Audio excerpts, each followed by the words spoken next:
se va a trasladar a precios y en qué medida, ¿no? Porque hay economistas cercanos al gobierno que están diciendo que va a ser relativo el traslado a precios. Ahora, la verdad, lo primero que deberían hacer los economistas cercanos al gobierno es pedir disculpas por la cantidad de estupideces que dijeron de que acá no pasaba con el dólar hace semanitas nada más, ¿no? Pelotudeces. Así que yo te diría, con las estupideces que estuvieron diciendo sobre el dólar, que le vamos a prestar alguna atención a lo que dicen sobre la inflación. Me parece que hay gente como para no tomar en cuenta. Hablemos entonces con seriedad profesional y con responsabilidad política como la situación lo amerita, porque a ver, lamentablemente con todo este tema de que no nos comunicamos, me quedan 10 minutitos nada más. Mira, a ver, empecemos por lo importante. El Banco Central está demostrando lo que muchos sospechábamos, que se está quedando sin reservas líquidas. Acá eso es lo profundo. Lo que está detrás de toda esta movida animal de cepo, super cepo, recontra cepo, es que el Banco Central se está quedando sin reservas líquidas. Porque si las tuviera, no se lanzarían estas medidas. Esa es la primera cosa. Eh, y cuando uno entra en esta desesperación en la cual sin duda ha entrado el Banco Central, comete desde errores importantes a errores garrafales hasta cuestiones demenciales. Yo te diría que todo lo vinculado con el dólar ahorro, todo lo vinculado con el consumo realizado con tarjetas en el exterior, es todo un gran error. Ahora, hay cosas que son gravísimas ya porque hasta te diría que en el límite alteran el derecho de propiedad y eso es muy jodido. Por ejemplo, el Banco Central le ha permitido a las empresas que tienen que pagar deuda externa un acceso al mercado único libre de cambios solo por un monto igual al 40% de la divisa que tienen que girar afuera. O sea que el 60% restante las empresas van a tener que usar algún crédito que consigan afuera, que no entre acá y que lo dediquen a repagar la deuda que tienen, o pedirle plata a su matriz, no sé. Esa es una situación muy complicada, impedirle el acceso a las empresas a los dólares que tiene el Banco Central para vender, ¿no? Y la otra cosa complicada también que en cuanto a la producción agropecuaria, el Banco Central con la comunicación 7104, que es decidió que aún para prefinanciar exportaciones, las empresas agropecuarias van a tener que solicitar un permiso para que un banco privado le prefinancie exportaciones. O sea, una cosa muy, muy discrecional, muy burdo todo, muy burdo, muy burdo, muy burdo. Y pensando en la gente, ¿no? ¿Esto se va a trasladar a los precios de la economía doméstica, a los alimentos, repercute, digamos, en todos los ámbitos esto? Mira, si el dólar sigue subiendo, cosa que lo más probable, sí, sin duda, la inflación se va a acelerar. Esto lo estamos diciendo de hace rato un montón de economistas, que olvídense de la tasa de inflación del 40% que tendremos este año menos. El año que viene la tasa de inflación va a ser por lo menos 20 puntos más alta que este año. ¿Y qué va a pasar con el blue? Porque hoy en Junín el dólar blue se está vendiendo a 150 pesos. Y es un poco el monto que ya le avisaron algunas empresas, algunos comercios que se van a manejar con esos valores. No, el dólar blue va para arriba, sin duda. A lo mejor puede ser que alguna semana, algunos días lo bajen con el Banco Central vendiendo bonos del gobierno, pero el dólar blue tiene una sola dirección para arriba, claramente. ¿Y esto qué implicancias tiene que el blue se dispare para explicarle a la gente? Bueno, que el blue se dispare como es el valor del dólar de referencia de la gente para fijar precios, así que sin duda que la inflación va para arriba. Lo que le quiero preguntar, Expert, es el gobierno, ¿qué margen tenía de maniobra? O sea, tenía otras posibilidades, no siempre hay otras posibilidades, pero digo, ¿cuál era el margen real para maniobrar en este escenario? Yo creo que tenemos que dejar de razonar así. ¿Cuál es el margen real que tienen los gobiernos? Parece ser que el único margen real que tienen los gobiernos es hacer desastres. No, no es así, no es así. Yo diría, Argentina debería salirse de esa lógica absolutamente dañina para consigo mismo como país y pensar que lo único que se pueden hacer son las mismas cosas que venimos haciendo de hace 50 años que nos han destruido como país. No, empecemos a salirnos de esa suerte de tupper, que lo único que se puede hacer es mal las cosas, y empecemos a pensar que siempre hay margen para hacer bien las cosas.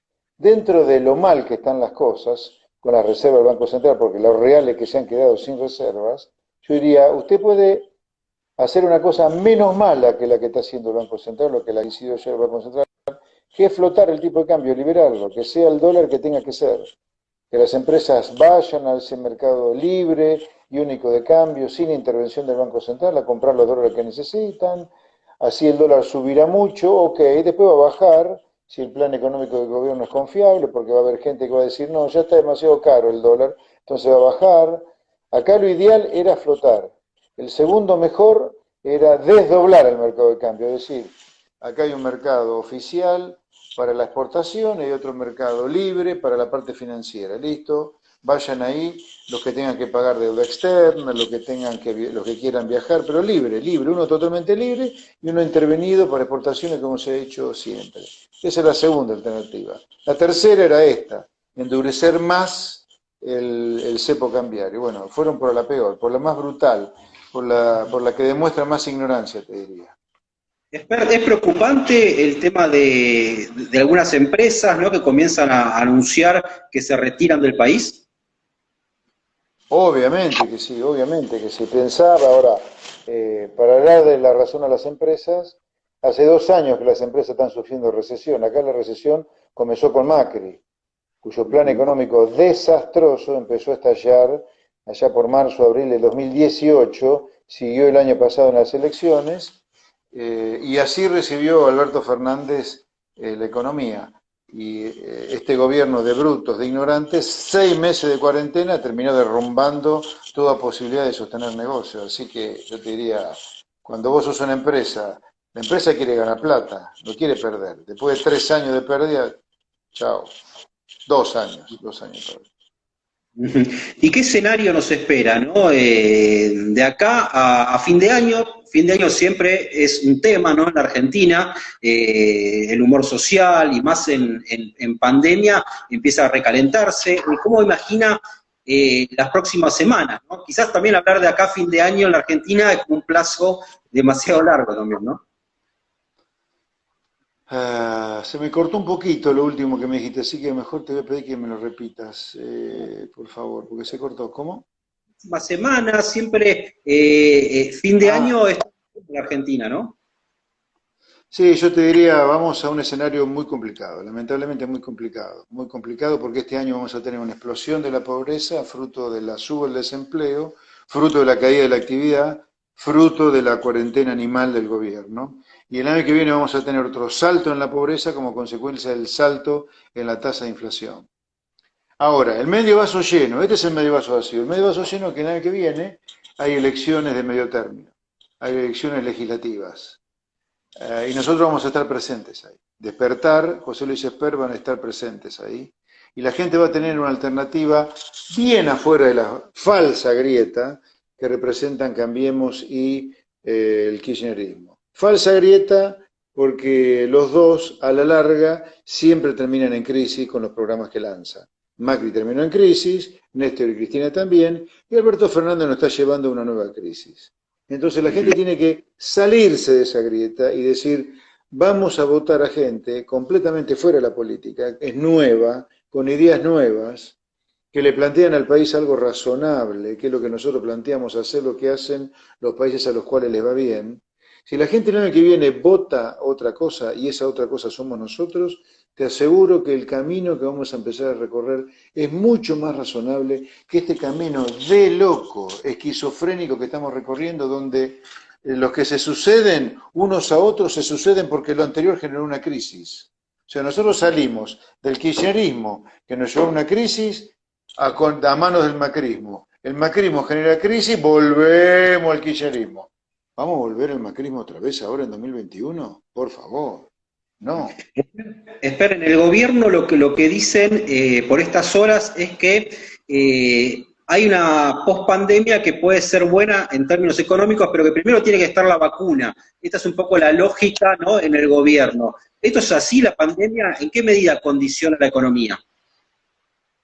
A ver, la pandemia es cierto, ha provocado en todo el mundo, con cuarentenas más abiertas, cuarentenas más cerradas, una caída de la actividad. El tema es que la caída en la actividad económica que va a generar la cuarentena de 6 meses del gobierno va a ser récord mundial. Entonces, parte de la caída de las economías, yo te diría hasta 4 o 5 puntos, puede ser culpa de la pandemia. Ahora, Argentina está cayendo este año entre 12 y 15, más del doble de lo que cae la economía en promedio mundial. Así que ese de caer el doble, ese adicional, es como consecuencia de esta cuarentena salvaje del gobierno. Así que de ninguna manera todo lo que está sufriendo Argentina es como consecuencia de la pandemia, sino que por lo menos la mitad lo está sufriendo como consecuencia de la cuarentena. ¿Y qué pasa con los salarios, ¿no? Porque el conflicto policial de alguna manera sacó a la luz el tema del gran atraso salarial que hay en la Argentina, tanto en el sector público como privado. Ahora vemos a el gremio de los docentes bonaerenses que está pidiendo paritarias. Esto abre también frentes de conflicto por todos lados, ¿no? Mira, el reclamo de los policías es absolutamente comprensible, justificado. Es gente que por 40.000 pesos por mes, 40.000 pesos por mes, no llegan ni la canasta básica, lo que cobran, eh, arriesgan la vida. Así que el reclamo está totalmente justificado, porque por si fuera poco, no es que cobran una miseria y las comisarías están bárbaras, sino que son verdaderas letrinas las comisarías donde trabaja esta gente. Si cobraran 40.000 pesos y las comisarías fueran algo razonable, bueno, pero no tienen alcaidías tampoco, están cuidando presos todo el día. La verdad, un reclamo totalmente justificado. Ujú.